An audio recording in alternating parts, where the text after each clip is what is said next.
right here on 95.7 Jams. So I was telling you all before we went to break, and I guess that I already started speaking as well, about what tonight is about. It's a Lisher Story series or episode with Sheree. And I keep wanting to say T-Mac, so let's just go ahead and get that out the way. Like, let's go ahead and address that. And yeah, let's do that. Well, yeah, man, you know, back in 2009, I opened up my studio. It's called T-Manic. And it stood for this. T-Man in charge. Like, straight up. Like, everybody's called me T-Man when I was younger, so I just put an IC on the end of it, and that's what it was for. Nobody really knew that, but that's what it meant. At least I thought that's what it meant. And I found out the hard way that I was never really in charge. I just thought I was in charge. But to make a long story short, man, ran that studio for about 3-4 years, and let everything come through the studio. Yeah. From drugs to women to whatever you want to call it. You know, I was running to the money. But that's kind of what's expected with that type, like, you know, you get in the radio, the music, the industry. Yeah. That's kind of what you expect. Yeah, I mean, you know, that I wasn't even really brought up like that. But, you know, I was brought up to go get it. You know, like my parents, my father, that's all he talked about was, lady, you got to work. You want to eat, you got to work. So my way of seeing it was, hey, music, if this made money, I'm going to go do it. Yeah. And it didn't matter how I did it, as long as it made money. So that's what I did. But, you know, T-Man was T-Man in charge. And make a long story short, man, I made some very, very bad decisions. You know, I was about 22, 23, 24 at the time. And I made some really bad decisions. I mean, I was dibbling in every type of drug game you could be in. And most, if y'all know, like most rappers, they come through the studio, they wanna do what they do, and we gonna provide that. Right. You know, you pay with studio time, we gonna make sure you straight. Yeah. And I mean, it just is what it is. And to make a long story short, you know, I ended up making some very bad decisions, and I ended up getting time for it. And you know, like y'all talking earlier about how black men are get more time than whites. That's true, because the same amount of time, I mean, the same crime that I did, you know, that whites got, they were getting way less of time, and I ended up getting more time. You know, I actually signed a plea deal to get 2 years, but when I got to court, the judge was just like, hey, because of your background, because of your education, I'm gonna give you more time for this, and then because you decide to still go down this avenue after getting this education, you're gonna get more time for this. And my crime was really, really crazy, because it wasn't just drugs. I had a sophisticated scheme about, it's called access device fraud, where I created a software that actually siphoned money out of accounts. So first of all, was that the intent? When you created the software, was your intent to go about doing something that wasn't right? Definitely. Okay. Yeah, I ain't gonna sit up and sugarcoat it. I was trying to get money. Like, it didn't matter how I got it. Like I said earlier, like I was trying to get it, and between the drugs and the white collar crime and all that, it was just like, let's go do it. And you know, just being a black man out here trying to make it seem like you got it going on, trying to impress the ladies, trying to impress everyone, trying to be like you have all the power. That was my mindset, you know. Just trying to keep up with everybody. What they say? Keep up with the Kardashians. And so that's what I was doing, you know, trying to keep up with the Kardashians. But you know, I got that time, and I thought I was gonna get 2 years, but I'm actually glad that God allowed me to get more time. I know that sounds crazy. How much time? How much? I ended up doing 5.5 years. Wow. But I signed a plea deal to do 24 months.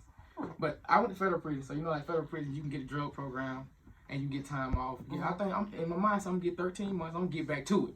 Like I'm 13 months. I already told my partners I'm getting back out here. We finna get back to it. You still thought you had it all figured out. It's all figured out, but God had another plan. And so I ended up getting almost 7 years. And while I was in prison, I was actually a orderly in the TV room. And so I had to clean up the room and do all these things. But my counselor, I ain't gonna say her name on national radio, but she was on me like every morning. Cheney, report to my office, 293-24001. They don't know you as your name in prison. That's who I am. Right. 293-24001.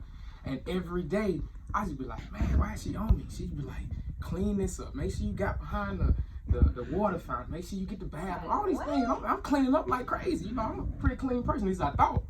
And so, but they had this sign up on the wall that said, New Life Bible class. And so if you take these classes, you can get out of work.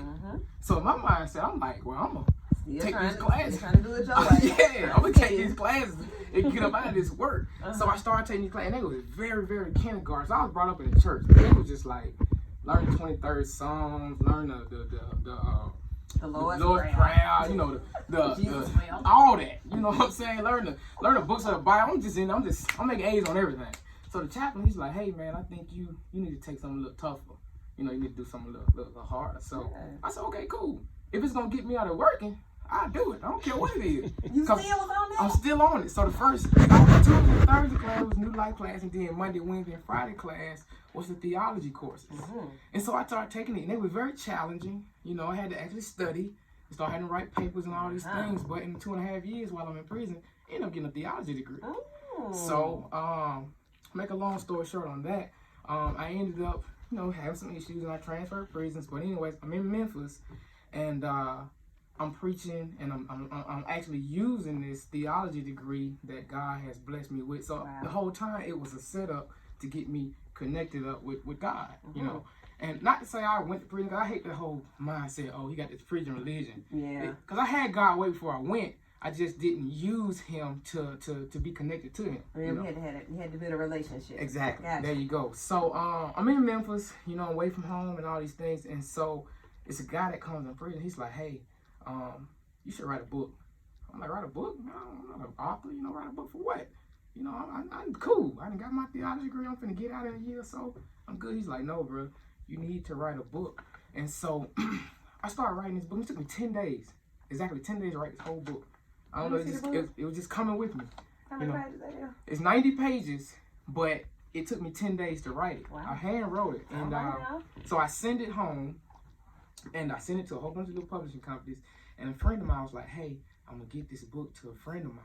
And this guy read my book. He's the president in Novo Publishing in Memphis, Tennessee. And so he came to visit me while I'm in prison. I couldn't even get family to come visit me. Friends, family, he couldn't get nobody. But this guy, he actually comes to prison. He travels up there, comes to visit me while I'm in prison. He's like, hey, this book is going to touch hearts. You need to, we're going to publish this book when you get out. So I published this book in 2016. This book has been completed. I just put some pictures in it since I've been home. But the book was completed in 2016. And so the same company, the same president, he actually, you know, they endorsed the book. They actually published the book. And so it drops. It's actually on pre-order now, but it drops December the 1st. And we're actually having our signing celebration on the 16th. And I say we because the support that I got while I was in prison from my family, from my friends, from everybody that was in with me, that didn't give up on me, that's why I say we. And so I am literally, you know, Moses was talking to God one day, and God said, hey, I need you to go tell Pharaoh to let my people go. And Moses said, well, who should I say sent me? And he said, I am what I am. I am sent me. And so this is definitely just God opens our eyes. So my whole brand from the gym, I Am Love Fitness Training Center, is just God's Love Fitness Training Center. My ministry, I Am Love Ministries, is just God's Love Ministries. And the book, I Am's opened my eyes because he's who opened my eyes. Because when I first got to prison, I'm going to tell y'all something. The 4th day I got there, 5 months. I mean, four days in there, I'm looking at 5 years, and I'm saying to myself, there's no way in the world I'm going to do these 5 years. So I called home, I'm like, Mom, I don't know how I'm finna do this time. Now, my mom cutthroat. Like, she cutthroat. Everybody, you know, she cutthroat. She's like, look, I told you to leave them folks a long way back then. I told you to not mess with these folks' money, and I told you to leave them boys where they was at. So you just got to do what you do. I said, you know what, I want to hear from you. Put Dad on the phone. Put my dad on the phone. They still together, still right. So I talked to my dad. I said, Pop, I don't know how I'm going to do this, bro. I need you. He said, I know it. I know what you can do. I said, what? One day at a time. I said, come on, cuz. That ain't what I'm trying to hear right now. I don't want no visits. So at the end of the day, I realized that there was nobody I could look to. Nobody was going to get me out of this situation. And so we like to point the finger at the judge. We like to point the finger at the lawyers, because I do this all the time. At the time, I was thinking, man, the judge gave me more time, or the lawyer didn't do this. But I put this poem in my book, and I want to read it, and then I'm going to wrap this up. And it's a poem by Ma'am W. Miller, and it says, yourself to blame. And it says this: if things go bad for you and make you a bit ashamed, often you will find out that you have yourself to blame. Swiftly we ran to mischief, and then the bad luck came. Why do we fault others? We have ourselves to blame. Whatever happens to us, here is what we say. had it not been for so and so, things wouldn't have gone that way. And if you are short of friends, I'll tell you what to do. Make an examination, you'll find the faults in you. You're the captain of your ship, so agree with the same. If you travel downward, you have yourself to blame. I had to realize I was the person that did all these things to get myself in this situation. So it really wasn't nobody to point the finger at. It really wasn't nobody to say did this to me, because had I never put myself in that situation, the judge couldn't have gave me no time. The lawyer wouldn't have had to try to defend me. They wouldn't even have known you. You wouldn't have known me. So at the end of the day, we have to stop pointing the finger at other people and start checking ourselves, you know. And my story is just that, you know. John 13:34 and 35, it says we should love God like we, and the second is like to the first, love others as ourselves. You can't love others until you love yourself. And I had to realize that in prison, sometimes I had to take some more changes for myself. And so now my whole message is this for everybody. If we love, you ain't got to worry about no kidnappings. You ain't got to worry about the other commandments. You ain't got to worry about no president, no wars, no none of that, because we loving each other. If I love you, I ain't gonna try to take from you, I ain't gonna try to steal from you, I ain't gonna try to kill from you, I ain't gonna try to do nothing, because I love you. And if I love you like I love myself, I definitely ain't gonna do nothing to hurt myself. So at the end of the day, love is what it's all about. And that's all God trying to put out there. Love conquers a multitude of sins. Amen. That's it. So this is awesome. Like, you got her over here in the corner. I'm telling you, I'm full, baby. I'm just full. Phenomenal. So the same way that the Vital brand is pushed, like, love is vital. Like, it is Straight what up. it is, and that's just period. So the book, people can find it where? You can go to my website, TreyChaneyIam.org. You can go to Amazon and type in I Am Opens Our Eyes. I mean, you can go on my Facebook, Trey Chaney TIM. You go on my IG, Trey Chaney I Am. If you type in Trey Chaney I Am, you're going to find that book. Somewhere. And then they can come to you. Yeah, and you come to us on the 16th at my gym. I decided, you know, they was trying to get me to go to all these places, all these places. I said, look, I pay this big dumb rent in this gym. Y'all come to this gym. You know what I'm saying? But I Am Love Fitness Training Center at 5415 Beacon Drive, Suite 101, Irondale, Alabama 35210 on the 16th at 6 p.m. We having a signing. I'm gonna have plenty of books. $14.95. Come get your book. And I'm gonna sign it for you. Not trying to say I'm all that or nothing, but I want you to know that it came from me, because it's real. It's my heart. Everything that I did and everything I went through, you know, God was with me this whole walk. And I'm telling you, God is real. You know, they always say, what can we do to make the schools change? What can we do to keep folk from kidnapping and killing and all these things? It's one thing I know that does one thing, and that's prayer. Prayer changes things. Prayer moves the hand of God. And if y'all want to see some things change in this world, you need to start praying straight up. We always want to go to these counselors and all these things looking horizontally to this man. Look, if you got a Chevy and something go wrong with that Chevy, you ain't going to take it to no Toyota dealership. You're going to take it to the Chevy dealership, the one that made it. So the same with us. We messed up. We can't go to nobody else. We got to go to God. He the one that made us. Straight up. And that's my mindset. All right, man. Let me put you some applause on here. Hold on, I gotta Put a say, clap on that. but I gotta add to the count. We got two counselors in here. We got three. My bad. God gave us counselors to use. Hey. Yes.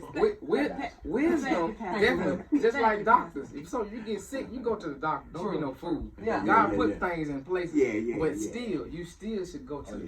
Listen, you catch on fire, you gonna stop driving road. You need a decision to make. You need to stop thinking. Pray. Well, he know what to Straight do, up. though. Appreciate it.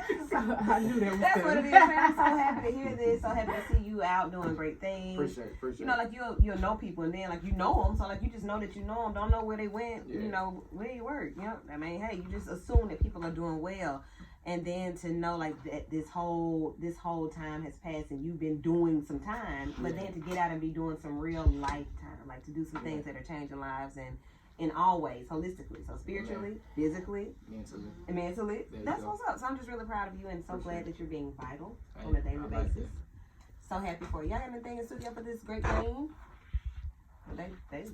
congratulations. To the doors are open. Amen. The doors of the church. What they Appreciate y'all letting me come through. Doors of the church. Facts. You know, thank y'all. Absolutely. So Christian, are you blushing?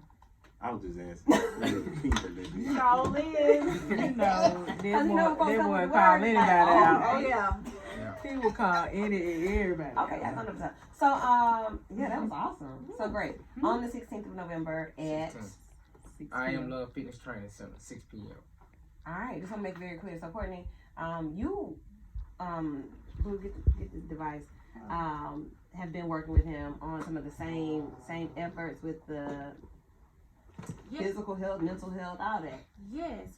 So my, I guess, joint efforts is physical. So while I am a counselor by profession, my other passion is definitely fitness. So, maybe the audience knows I'm a CrossFit instructor, but Trey allows me to come to I Am Love and do some seminars there and train there and go there and push him to be better because he thinks he works hard, but he don't work as hard until actually come in to join him. No, Who got the most muscles? Trey. I don't want to have more muscles than Trey. But do you? Yes, that part. Yeah, still trying to be a little soft. But yes. So, but again, but fitness for me is another ministry, and so again through Trey, I get to touch lives that way. So yes, I Am Love Fitness is an iron depth. If looking for something you want to be pushed, if that is a component of your life that you're missing, absolutely come through. I Am Love is on and popping. We're doing seminars quarterly that you don't have to be a member for. You can come and get a taste of it, see what it's about. Boot camps. Yeah, so I Am Love Fitness. That's what it is. So everything goes together. Like vital things, it's like puzzle pieces. You can just put this here, and it all works out. And I'm just so happy that that's how things happen when great people get together. So once again, thank you so much for coming, sharing your story. You all be sure to support. We have so many authors coming. Like people are telling our generation, we don't mind telling our story, and I'm proud of that. That we don't just live these lives and go through these things and not empower others through our stories. Some of us have so many books in our lives or in our hearts that we write them every day. Like you write them every day. But for those who actually sit down and take the time to put it between two covers, hats off to you for doing that, for taking the time to share your story. If you or someone you know has a story that is worth sharing, which I think all of us do, you have a vital story, something that has totally transformed your life, and you know that it can be of a help to others, or you've read a book or met someone and that's what their life did for you, let us know. woojams@yahoo.com, woojamz@yahoo.com. Anybody in the studio got anything else before we go?